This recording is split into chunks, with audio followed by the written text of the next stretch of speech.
Good morning, friends. Good morning, all of you. Today we will study about the second lesson of the geography of 8th class: land, soil, water, natural vegetations, and wildlife resources. इसके अंदर main जो चीज़ें उसके बारे में discuss करेंगे। सबसे पहले इम्पोर्टेंस ऑफ द लैंड। अब ये भूमि जो है एक बहुत महत्वपूर्ण रिसोर्स है। इसके मुख्य प्रयोग क्या क्या हैं? Land is used by man for many purpose. भूमि का प्रयोग जो है व्यक्ति के द्वारा विभिन्न पर्पज़ के लिए किया जाता है।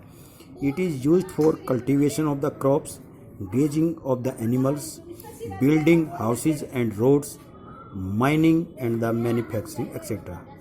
मतलब कल्टीवेशन ऑफ क्रॉप्स, फसल उगाने के लिए किया जाता है, पशु चराने के लिए किया जाता है, बिल्डिंग हाउसेज, घर बनाने के काम के लिए प्रयोग होता है, रोड बनाने के लिए प्रयोग किया जाता है, mining and the manufacturing activity, और खाने आदि खोद करके कोयला वगैरह खनिज वगैरह निकाल जाते हैं, उसके लिए प्रयोग किया जाता है, और विनिर्माण में भी काम प्रयोग किया जाता है। इतनी so land is the important resource. फिर the factor which affect the land use. अब जो मुख्य फैक्टर कौन से हैं जो which affect the land use, जो भूमि के प्रयोग को प्रभावित करते हैं? टोपोग्राफी। अब topography, fertile plains with a good network of rivers are more suitable for human than a lofty mountain. जहाँ पर भी हमारे जो उपजाऊ मैदानी भूमि होगी या जो नदियों का जाल बिछा होगा वो अधिक प्रभावित करेगा लॉफ्टी माउंटेन, ऊंचे ऊंचे पर्वतों उसकी अपेक्षा। ये इसके ऊपर यहाँ पर जो है सघन जनसंख्या भी पाई जाएगी जहाँ पर भी उपजाऊ भूमि होगी इसके आधार पर, और जो जहाँ पर भी जैसे लॉफ्टी माउंटेन है, ऊंचे पर्वत हैं, वहाँ पर जो है बहुत कम लोग रहते मिलेंगे। सोयल, मिट्टी का भी क्या प्रभाव? The quality of the soil also determine crop growth. अब जो मिट्टी जितनी ज़्यादा उपजाऊ होगी वहाँ पर भी जो है फसल कितनी उपजेगी उसके हिसाब से उसके ऊपर भी प्रभावित करेगी। अब क्लाइमेटिक कंडीशन क्या है? Climate, places with extreme climate are not suitable for crops are the as polar regions. अब जो जहाँ पर भी एक्सट्रीम क्लाइमेट का मतलब जहाँ या तो ज़्यादा गर्म या ज़्यादा ठंडी जलवायु होगी वहाँ पर भी जो है सूटेबल नहीं होगी क्रॉप्स के लिए, फसलों के लिए, जैसे कि पोलर रीजन है, ध्रुवीय भाग है। फिर minerals, most of the industries are set up in the places that have high deposit of the minerals. तो अधिकतर जो इंडस्ट्री जो कहाँ पर सेटअप की जाती है, कहाँ लगाई जाती है? जहाँ पर अधिक मात्रा में मिनरल्स जमा होते हैं, खनिज जमा होते हैं। फिर अवेलेबिलिटी ऑफ द वाटर, अब पानी की उपलब्धता।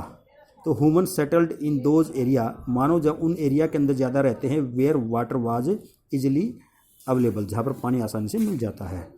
फिर population and the technologies.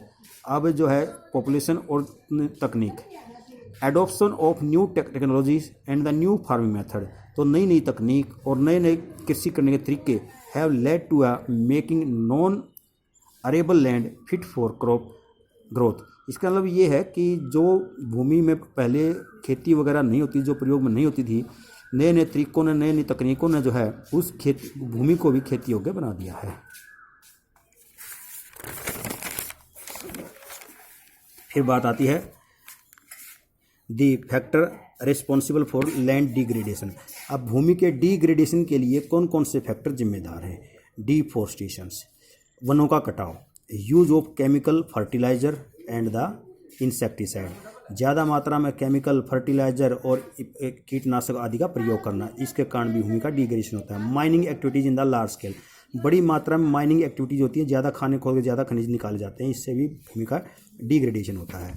Over grazing bye cattle, पशुओं के लिए ज़्यादा से ज़्यादा चरागाह खोलना, ये भी भूमि के डिग्रेडेशन का कारण बनता है। इंडस्ट्रियल एफ्लुएंट्स, जो फैक्ट्रियों से, कंपनियों से जो है फैक्ट्रियों से बाहर जो गंदा पानी, कूड़ा करकट आदि निकलता है वो सीधा नदियों में या ज़मीन के अंदर चला जाता है, इससे भूमि का डिग्रेडेशन होता है। Due to so much construction work, अब हम सब जगह जो है घर बना रहे हैं, कंस्ट्रक्शन वर्क बहुत ज़्यादा चल रहा है, कहीं पर रोड बन रहे हैं, इससे भी भूमि का डिग्रेडेशन होता है।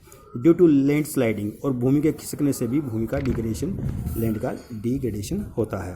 अब यदि इन्हीं फैक्टर को, ये बात ध्यान देने की योग्य है कि यदि इन्हीं फैक्टर को हम स्टॉप कर देंगे, नेगेटिव वेस में लेंगे, यदि हम इनको रोक देंगे, इन फैक्टर को सबको रोकेंगे, तो ये हो जाएंगे कंजर्वेशन ऑफ द लैंड।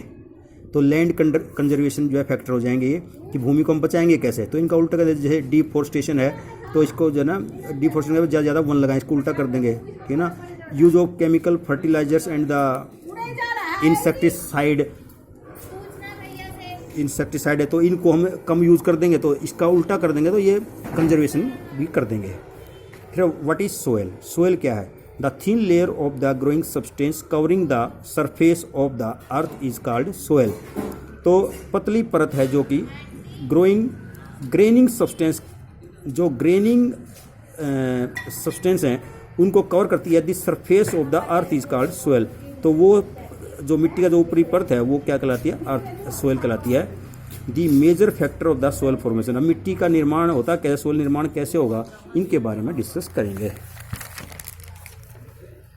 देखिए डायग्राम दिखाया गया आपको।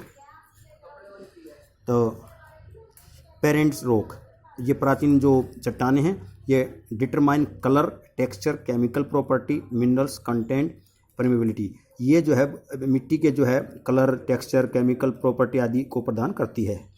फिर उसके बाद है relief at altitude and slopes determines accumulation of soil. फिर उसके बाद है flora, fauna and the micro organism affect the rate of the humus formation. तो ह्यूमस फॉर्मेशन को भी इफेक्टेड करते हैं। फोना एंड फ्लोरा एंड फोना का मतलब क्या है? तो जितने पेड़ पौधे हैं, जानवर हैं, इनके द्वारा। फिर climate, temperature, rainfall, influence rate of the weathering and humus, इनके बारे में प्रभावित करते हैं। टाइम है determines thickness of the soil profile. तो ये जो सोयल की जो थिकनेस है, कितनी मोटाई है, इसको भी प्रोफाइल करती है, डिटरमाइन निश्चित करती है। तो ये टाइम के द्वारा, क्योंकि बहुत ज़्यादा टाइम लगता है सोयल को बनने में। इस प्रकार से आज का हमारा चैप्टर यहीं पर समाप्त करते हैं। आगे के इसके अगले पार्ट को जो नेक्स्ट वीडियो में देखेंगे। यदि आपको पसंद आए तो इसको लाइक भी करें। Okay, thank you.